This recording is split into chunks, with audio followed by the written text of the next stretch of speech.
back. This is Chicken Philosophy,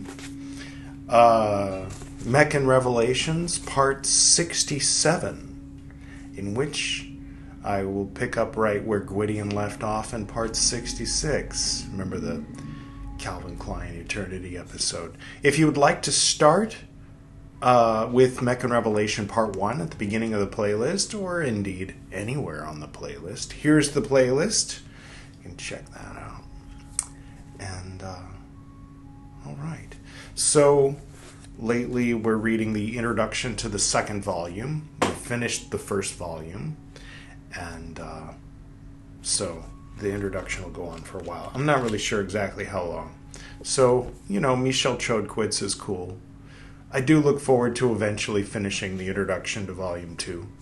Probably won't happen today. Might not happen in the next episode either. But when it does happen, then we'll get back to some actual translation of the Meccan Revelations, or the Futuhat, the openings, which refer to the things that, the revelations he had, or the things that were revealed to him, or the epiphanies that Ibn Arabi, the author, 800 some odd years ago had, kind of surrounding his Hajj to Mecca. So hence, the Meccan Revelations is tends to be the English title for the Futuhat. I noticed when I was Googling recently that there's another translation with commentary of the Meccan Revelations by someone who doesn't have a name like Michel Chodkwitz. So it's more like Muhammad something. So that exists in English, I think. So if anybody's looking for maybe something a little less like, let's translate this for the Western reader, sort of reminiscent of Mr. Jung and Mr. Wilhelm saying, let's translate The Secret of the Golden Flower for the Western reader. But anyway, so, okay, before we start, here's some chamomile tea. Cheers. And a little bit of Kailash incense. Yeah, very little shaking since I've switched. I think I'm more than half of my, 10 to 12 cups of coffee. I've made 7 of them chamomile. So I don't know, it's working for me. I'm less full of anxiety and the old, putter. It's weird, if I drink too much caffeine, my heart kind of it doesn't go fast, it just feels more present, you know what I mean? But then when I do cardio, I don't know, I did a lot of yoga and different kinds of training, and I think even ritual magic for all those years, the oh type thing, and then before that choir, for some reason I can do hard cardio and my heart rate just kind of chills out. It's weird. Anyway, this is all neither here nor there.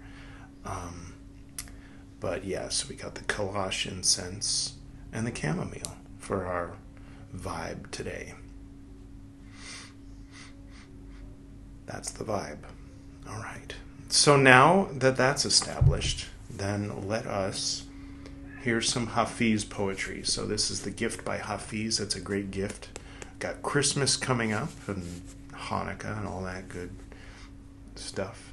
Kwanzaa. If you're looking for a good Kwanzaa gift for your friends, you can check out the gift by Hafiz. Anyway, our randomly selected poem for today by Hafiz is the following. Some of the planets are hosting.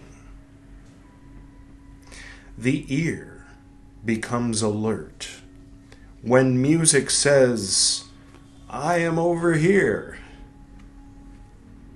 The eye goes on duty, becomes viable when beauty whistles and points to her dress on the ground God has sent out 10,000 messengers, announcing a great bash tonight some of the planets are hosting, where the lead singer is God himself. But most of those couriers have become drunk, got waylaid, disoriented to the hilt with such exalted news, and can no longer remember the time and place. What does that have to do with you? Plenty. Hafiz will fill you in later, if need be. I mean, I like it, but that ending was a little bit like, I know he doesn't mean like fill you in, you know, but yeah, beauty with the pointing to the dress on the floor was kind of interesting. I mean, when you hear music in 2025, it usually means that there's like a bunch of sweaty, drunk people, maybe on drugs, dancing around in a place that's way too expensive. And I don't know. I mean, maybe I'm old. Younger folks are into that. So, maybe for them, they're like, oh, then where's the music coming from? Let's go over there. Try to get in and party.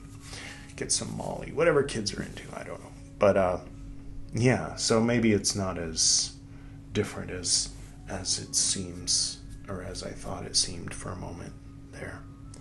But yeah, I mean, you imagine 600, 700 years ago in Iran, hearing music. Oh, there's a party. The lead singer is God himself. I mean, it's not like there was Woodstock in 68 or 69. And then there's all these music festivals in today times, and just the vast difference between the 60s and the 20s. That's one thing. And then, go back several centuries and to Iran. I don't know exactly what the equivalent of a music festival would have been like. But I'm sure it was fun. But yeah, no, it's interesting. It was an interesting, evocative imagery. It didn't hit me quite as hard as some of his other poems. All right, let's read some Michel Chodkiewicz introducing Volume 2 of the Futuhat, shall we? Now, the Futuhat itself has many volumes, but there's 2 of this particular English translation in which highlights are translated. So, all right, picking up where we left off. The discretion, I don't know, did I randomly put this? Considerable time could be spent on each word of the khutbah, although there is not enough room to do so here. Yeah, we read that last time. Okay. The discretion is relative. Yeah, discretion with relatives. Gwydion and his shenanigans. Quote, if he addresses his servant, it is he who is both the listener and what is heard. If the servant does what he commands, it is he who is both obeyer and obeyed. I do remember that. Now I think we're getting to the part we haven't read yet. Quote, this statement is immediately followed by the famous distich that made Ibn Taymiyyah and several polemicists after him so indignant. What Ibn Arabi is doing is using the same word, haq, H-A-Q-Q, which can be translated as truth, reality, or simply God, to denote both the Lord and the servant. The distich continues like this, quote, may it please heaven that I know who is subject to legal obligations. If you say it is the servant is without life. If you say it is the Lord, then whence does the obligation upon him come? End quote. Good question. I suppose himself, can he lift a rock he can't lift? Then if he makes himself not lifted, yes, because he can do anything. That's not a paradox, right? The statement is twice blasphemous in the opinion of the doctors of the law.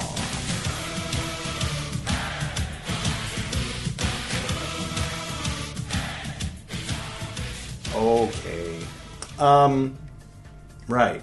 Since it makes a pronouncement regarding the identity of both the Lord and the servant at the same time that it appears to call into question the very basis of sacred law, hulul, or incarnationism.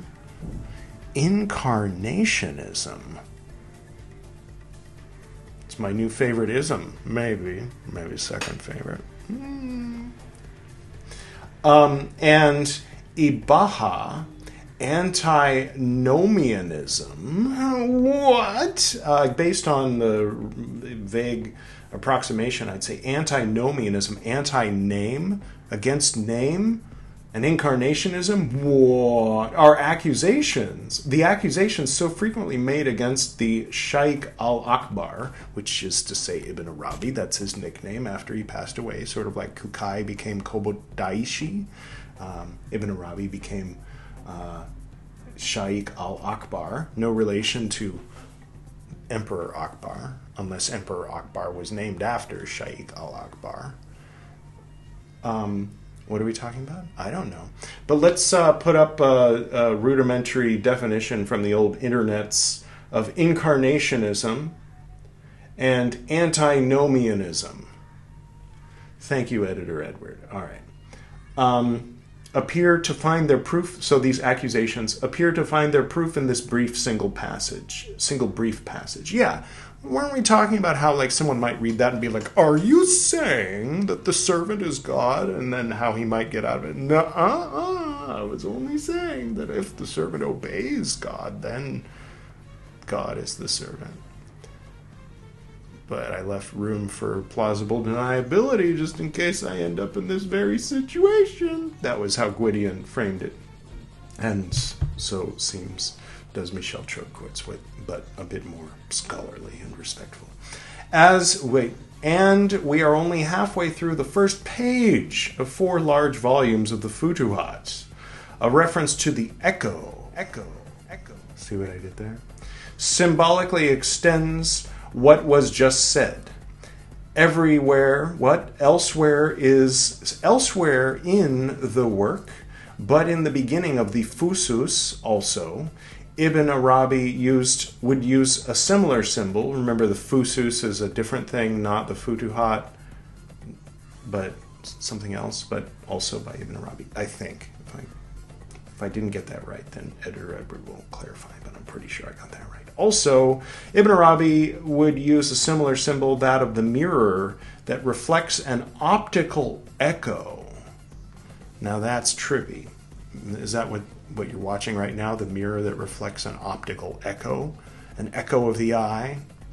In the same way that an acoustic echo returns, God sees himself in the mirror of man. This is my favorite kind of blasphemy right here. The Vedanta, and what did Gwydion call it? Kinky Vedanta. God sees himself in the mirror of man, and vice versa. Man, if he dissipates the illusion of his ontological autonomy, discovers that he is nothing more than a reflection in the mirror of divine reality. A good heroic dose can do it. I wouldn't recommend that, though, because that can go sideways. It's all about setting, and substance, right? Whence the paradox of the law. Quote, I give him thanks with the gratitude of him who realizes that it is by legal obligation. Did I skip a page? Nope. That the name Al-Mabud, the equivalent of Al-Rab, the sovereign, the Lord, becomes manifest, and that is through what is included in the words, quote, there is no power or strength but through God, end quote, that generosity, al-Jud, is manifested. For if paradise were the reward of your acts, how could one speak of generosity? End quote. I forgot we were in quotes. Okay. The Lord exists as such only if there is a servant who is subjected to his order. The law is thus necessary, But as the Quran asserts in verse 3796, quote, God created you, both you and what you do. Didn't know the Quran rhymed in English. That's cool. End quote. The Abid's act of obedience, I think that's servant, right? Only appears to belong to him. The reward promised to the servant is not a reward, but rather a gift. You mean the 72 angels of the Shem Emferesh? No. Enough said. Enough said! Is it like if there's a lady, who does all the right stuff and everything, does she get like 72 incels? Like boy virgins? Does it work both ways? Never mind. I mean, a heterosexual lady, obviously. It raises a lot of questions about, I don't know, I think there's room for improvement or embellishment on that whole 72 of whatever you're into, sorry. The law is what? It must nevertheless be emphasized that the ideas we have just outlined represent only one aspect of the Shaykh al-Akbar's total doctrine. His teachings are certainly much more complex. No, certainly, yes. It's not as simple as you're God and so am I. How could it be? Simple things couldn't possibly be true. He says facetiously, if it wasn't clear. I say. By he, I mean me, quite often. At least here on Chicken. Never mind. The problem of the attribution of acts, which is a classic problem in Muslim theology, will be considered from other points of view later. The idea of the, quote, oneness of being, end quote, or wadat al-wujud, a technical term that Ibn Arabi actually does not use, okay, could not be closely studied based only on the information we have just presented without it being understood in an extremely reductionist way. Call me extreme reductionist Jones right over here. Dougie Jones. The Futuhat's author, as we shall see, informs the reader to beware of embracing too quickly a spiritual science that is an ocean without a shore. Oh, point me toward the ocean without a shore that I may embrace it, says me. That sounds awesome.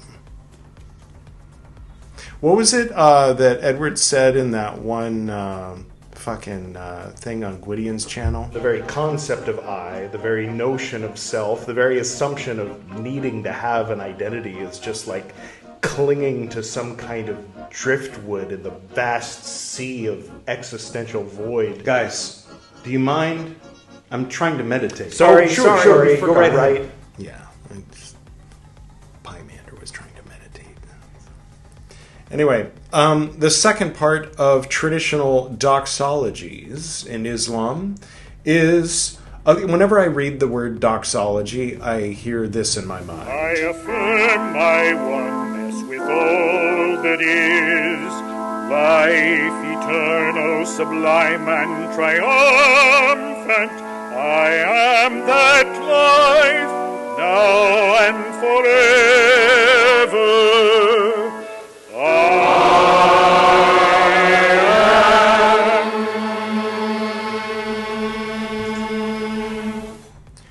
Yeah, that's the only doxology that I know. In fact, that's the first time I consciously heard the word doxology, but I think that was a play on earlier doxologies, which I think is like I became aware of it in the context of Christianity, I think, or maybe I was a little bit aware of it in Christianity but didn't pay attention, and then that's a thing from Builders of the Addendum, which was founded by this guy, which is also known as this, as in BH Frater BT. So he and I are equals, you might say, on the hierarchy of the Golden Dawn, but obviously equals in reality with you and the flowers and everything else. But Yeah, but he created an order where if I go over there and say, yeah, actually, I'm an initiate of a traditional Golden Dawn order, you call me VH Fred or BT, I run into people who, like, seriously hate on me. And then I say, you know, I feel a little bit like a Jewish person walking into a medieval Catholic church. And then they get all pissed off. That fucking guy. You know who I'm talking about? That fascist in the 90042 temple. I forgot his name, but it's a girl's name. Anyway, okay, but a lot of them are nice. I should say a lot of them are not fascist, maybe even anti-fascist. There was one lady. The whole above and behind the left ear thing came from a lady she was like looking right at me, talking about mirroring, talking about the mirroring function of the brain and how it's above and behind the left ear, and then she was looking at me in the audience, and I was like, whoa. And then afterward, people were like, "Have you two met?" And we were like, we're familiar with each other, and it was kind of like a thing. And then next time I went there, I heard that she had died. So it was kind of like, what the fuck? So now she only exists in the place above and behind my left ear, and in the hearts and minds of people who knew her, but I don't know them. So it's it's weird. So like, yeah, but like we tend to, if you see a million blue marbles with one red marble, your eye goes right to the red one. So of course, when I thought of like the people running that temple, I thought of that one asshole first, which is an unfortunate human thing. But I think it makes sense, because if you're looking at a forest, you don't want to be like, oh, what's the forest like? Oh, it's beautiful. There's berries over yonder. There's trees over there. There's different kinds of trees. There's that tiger leaping to jump and bite your jugular. Oh, shit! No, you want to notice the tiger first, right? So it makes sense. But I think we should be aware of it when it's happening unnecessarily. Like, there's no tiger. I mean, you know what I mean? The second part of traditional doxologies in Islam is obligatorily devoted to what is commonly referred to as prayer over the Prophet, with a P-H-E-T, not a F-I-T, but no. And consists in asking God's blessing and peace upon him, his family, his companions. In the Futuhat's Kutha, this eulogy has an unusual characteristic, since it introduces Ibn Arabi's account of a visionary incident that took place early in his stay in Mecca.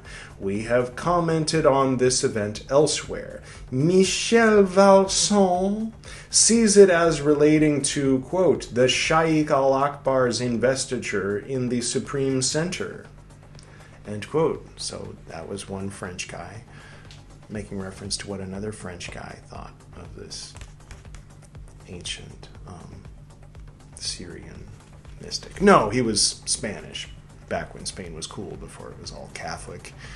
Never mind, I'll just keep reading. And his consecration in the role of seal of the Muhammadan sainthood. Speaking of which, did you wish Small Seal a happy birthday yet? Here's last chance. I mean, it's a few days late, but it's okay. Meaning as the integral heir to the walaya, or sainthood, that constitutes the inner aspect of the prophet, in whom the role of prophet, capital P prophet, in whom the role of lowercase p prophet, don't know, properly speaking, represents only the outer aspect, the prophet, capital P, or rather the Muhammadan reality, which, okay, we'll keep reading, of which Muhammad is the final and perfect manifestation in history, as we all know. Kindergartners know that's right. Set aside your glasses and put on these guys' glasses, just for a moment, just hear it out. Addresses Ibn Arabi and invites him to speak, quote, celebrate the praise of him who has sent me and mine. For in you there is a particle of me that can no longer bear being far from me. It governs your most inner reality. End quote. Strictly speaking, that's the only way to speak, right? Strictly speaking, the word we have translated as particle means a hair. Okay, let's read that again with hair. And say, for in you there is a hair of me. How did it get there? Never you mind. Just go about your business. Ibn Arabi uses it as other times as a symbol of his relationship to the prophet. As eminent as his own spiritual degree may be, as universal as the role he claims as the source of all sainthood might be, the Shaykh al-Akbar clearly does not consider himself to be a substitute for the Muhammadan reality that is, invisibly, the only true seal.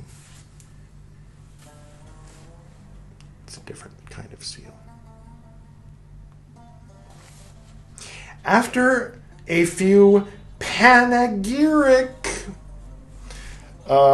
verses on the Hakikiya Muhammadiyya, whose primordial nature, parentheses, the Hakika is called the noble principle of creation, end quote, in parentheses, is affirmed, there is a description in symbolic language of the cosmological process from the time of pen, the equivalent of the first intellect, up to man, the final point of all creation.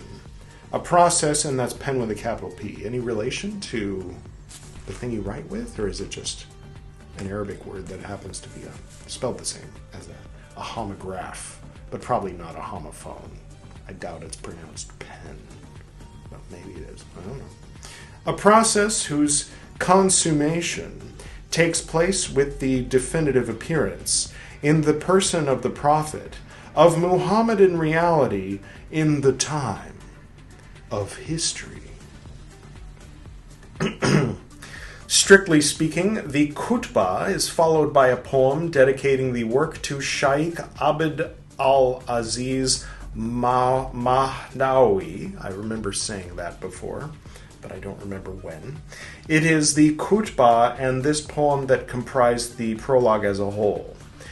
In the verses, as in the prose passage that immediately follows them, we find the names of certain individuals. Example, Abu Abdallah al-Murabit and Abu Muhammad al-Jarrah, that are seen in other Ibn Arabi works, and especially Badr al-Habashi, who was the Shaykh al-Akbar's companion for 23 years.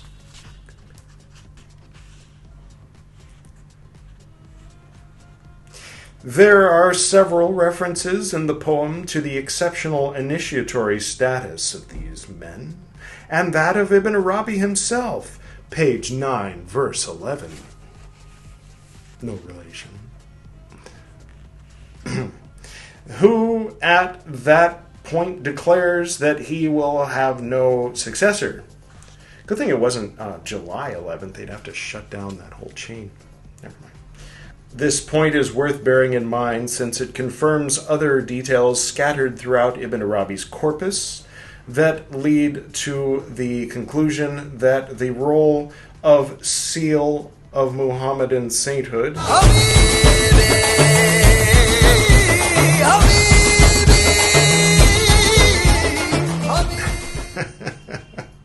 that was problematic, Edward.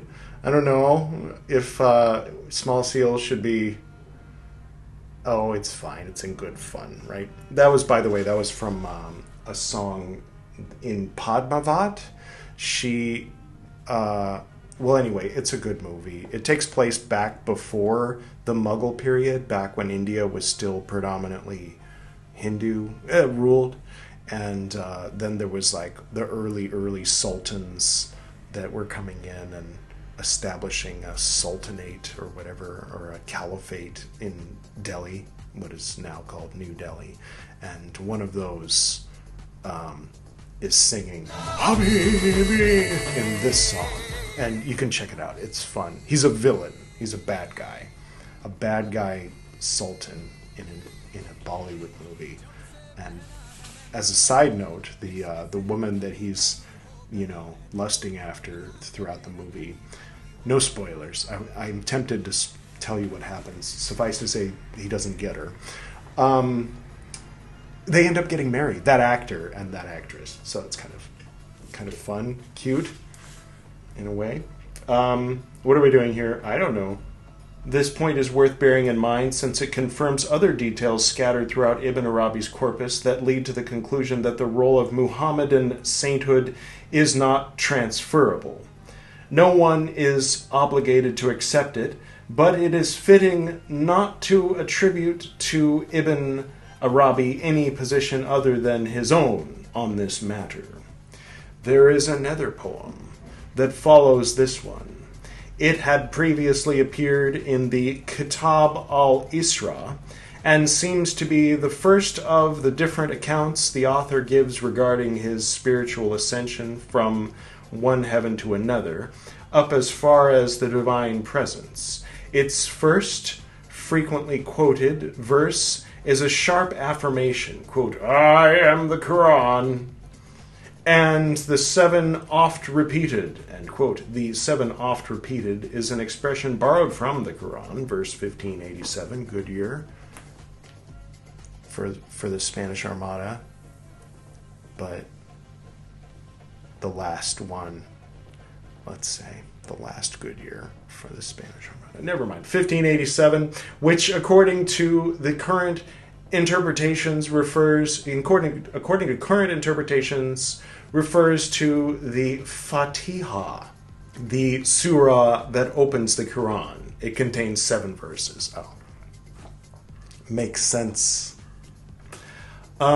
Quote, "The Quran is to the other revealed books and pages what man is to the universe." Seems accurate. Sorry. I'm sorry, that was rude. To the Quran. Comparing it to man. Never mind. What? The Quran is to other revealed books and passages what man is to the universe, since it contains all the books. Oh, that's why. I was thinking it because it spreads like slime through the universe, building shopping malls. And never mind. And man contains the universe. Right. Okay. Yeah. Okay. You're right. Man contains the universe. The Quran contains all the other revealed books and pages. Right. It's commonly known as plagiarism. Sorry. But true. No. They are thus brothers. Yes. Man and the Quran are brothers and similar in that way. And now we're building AI in the image of man and the Quran to contain everything and then regurgitate it back in a form that makes you go, that seems odd. Seems a little weird, doesn't it? The metaphor falls apart at a certain point, unless you follow it through to the end. No. Let's read a little more. Ibn Arabi explains in chapter 325 of the Futuhat. Right. He is, of course, a horse is a horse. Speaking about the perfect man here. Of course. What else would you be talking about? Oh, right. Like man, not some guy. Yeah, the Quran is to other holy books what Jeb over there doing god-awful things with a... don't look at Jeb. What he is to the universe, the Quran is to other holy books. No, he's not saying that. He's talking about Jesus, obviously. The perfect man. Or whoever perfect man is to you. I think my brain is ready to take a break. Speaking about the perfect man here, who is not only an abbreviation of the world. That's interesting. An abbreviation of the world. A microcosm, aren't we all? But who also gathers together in his nature all the divine realities and all the realities belonging to the creatures. Similarly, in another of his writings, the Kitab al-Israr, the Shaykh al-Akbar declares, quote, "The universal man is the Quran." End quotes. And that's where we're going to end today. And next time, Frater BT... Oh, next time it'll be the end of the cycle of 15. And Frater BT will read a bit more of this introduction. And there is no way in heck. We got 24 more pages of introduction. So settle in and get used to that we're reading introduction. And then one day we will read another Chodkowitz. Oh, another Chodkowitz. So this is Cyril Chodkowitz introducing just one page or two. Some stuff that's actually, it seems, maybe a little bit Ibn Arabi translated with a lot of, commentary and okay. Yeah, there's stuff. There's some Ibn Arabi in this book eventually. But for now, we get to hear what Michel Chodkowitz has to say about it all, and that's okay too. And, all right. I hope that you enjoyed. I hope it wasn't too irreverent today. Was it too irreverent? I try not to be too irreverent.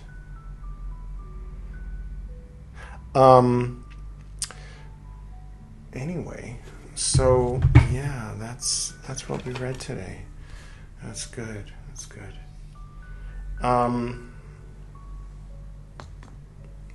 There it is. Did you know there's a new show here on Chicken Philosophy? A new book, The I Ching. We started reading it yesterday, thereabouts. It was the episode that came right before this one. The white petal is regenerated. It's made itself new, and so that's happening. That happened. Next time it's going to be Gwydion reading Martin Luther's Black Books. No. Next time it's going to be Gwydion reading Carl Jung's Black Books, a red and black episode. And that's it. That's all I got for you. Nothing too exciting and new. I hope you're having a good November. I hope you're having a good Friday weekend. Woo! And anyway, all right. I'll go ahead and say cheers. Turn the music up a bit before I do the chicken cluck. Cheers.